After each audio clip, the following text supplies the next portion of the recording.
Welcome back to the Shopify Sunday Drive. Today we're going to be talking about why your pay-per-click ads aren't working and what you can do about it. All right, so I said we'd be talking about why your pay-per-click ads aren't working.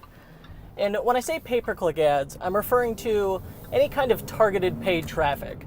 So that could be Facebook ads, Google, Bing, Yahoo, whatever you're doing where you target keywords and send traffic to your site.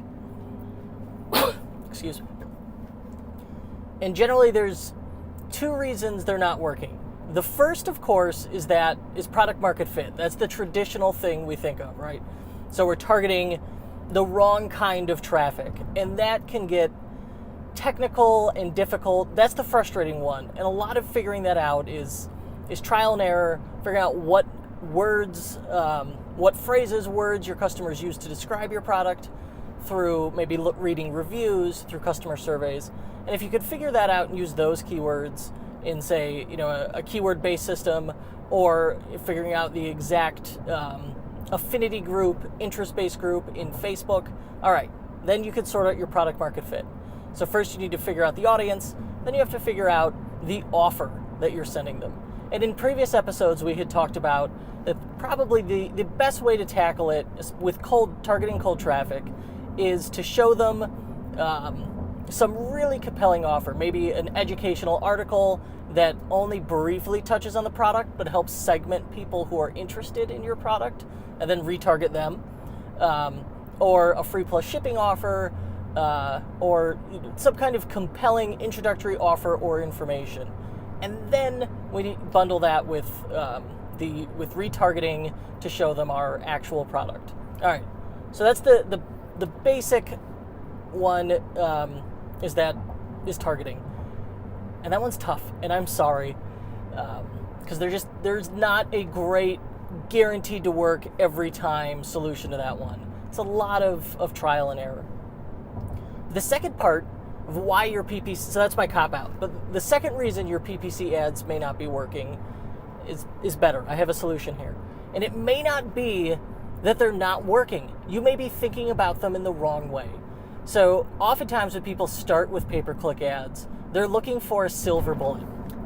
They want an ad where, I run a single ad campaign, I target new visitors, I send them to an offer, and enough of them buy, and I can get the traffic low, the cost per click low enough, cost per acquisition low enough, that say, for every $1 I spend, I'm making $4. Oh, great. If you can get there, that's fantastic. And then, all right, how do we scale that? Okay, and you start trying to scale it up and see what it does.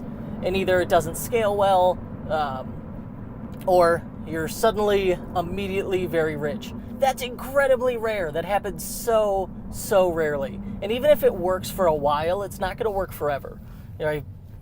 Without naming names, I can think of a client who did just tremendous volume. It was 7 figures a month, predominantly through pay-per-click ads, and it worked until it didn't. And now nothing they do can get it to come back to that. Well, that's okay, because if you got that far, I would just set your goal. I would set the bar lower. I would reevaluate your goal there with pay-per-click ads. I think you should just be trying to get new customers at break even, and then you make the money back through a longer sales funnel. So we're going to do it once. If we could just get there, if we could just get reliable, cold, new customers at break even, excellent. Then the next trick is, all right, let's look for ways to increase average order value. Let's look for ways to increase customer lifetime value. Again, we've talked about that in previous episodes, how to increase average order value, how to increase customer lifetime value. But ideally, once we have someone, they've opened their wallet for us once, they've said, hey, I trust you, they've spent just $1 with us. That's fantastic. We can go from there, and then we could provide more value to them by segmenting and retargeting them on Facebook with new valuable information, sending them newsletters, and then selling them more product in that process. So if you're using something like Klaviyo, every newsletter is a touch point where it's going to show them products recommended to them. It's going to be really helpful. On Facebook, we could show them new ads and new products. Basically, if we have multiple products we sell in our store, especially ideally related products on a product ladder where there's an introductory product and then something they buy after that, and then maybe accessories for that product, That's fantastic. So we'll use Tactical Baby Gear as a working example to put this together. So he had a free plus shipping offer, gave away a teddy bear. Talked about this on my podcast, the unofficial Shopify podcast, where he gave away a teddy bear for the cost of shipping. And maybe he broke even or it was close to that. But once they had it and it was cool, they were on his newsletter. He could retarget to them on Facebook, so he's got these 2 touch points. And now they're introduced to the product, and we know these are going to be great customers if they're interested in a camo teddy bear for their kids. So we could send them and show them the next product. What's his best-selling item? Well, it's probably one of the diaper bags. So, okay, let's market to just those people relentlessly with that diaper bag. And if we get that far, excellent. So if they buy the diaper bag, now we're really profitable on those customers. Okay, once they're there, what can we sell to them next? Well, there are accessories for that diaper bag. I know this because I'm a new dad and bought the diaper bag, then turned around and bought the damn accessories. It worked on me. And I'm the one who helped work on the marketing campaign. Still worked on me. And then, then maybe it's like, all right, we got to buy the bottle holder and some cool patches to accessorize it. That's the idea.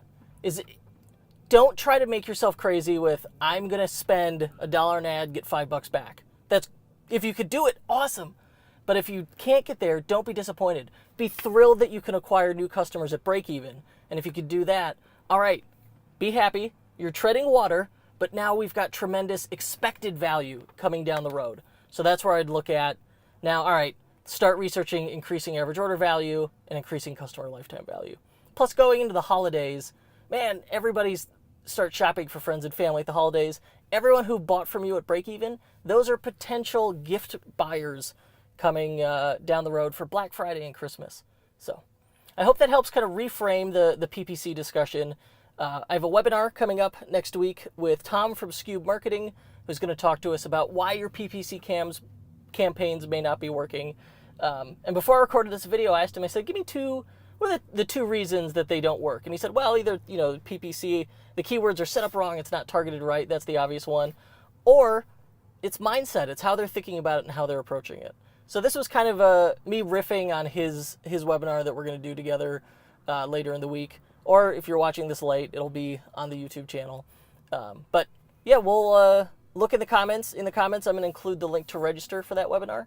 And thank you for listening. I hope it was valuable. Ooh, one last thing, forgot to include before. Well, you can see I'm over here at my brother-in-law's house working on Thomas the Jetta, our race car. There he goes. Yeah, beat that tire. Anyway, I'm excited. Forgot to tell you, next week I'm going to Ottawa. I will be visiting Shopify HQ. We're working on some exciting things. But while I'm there, I hope to bring back something entertaining for you. Record there, story, photo, video, anything. I don't know what I can get away with, but for you, I will try. So look forward to that next week or the week after.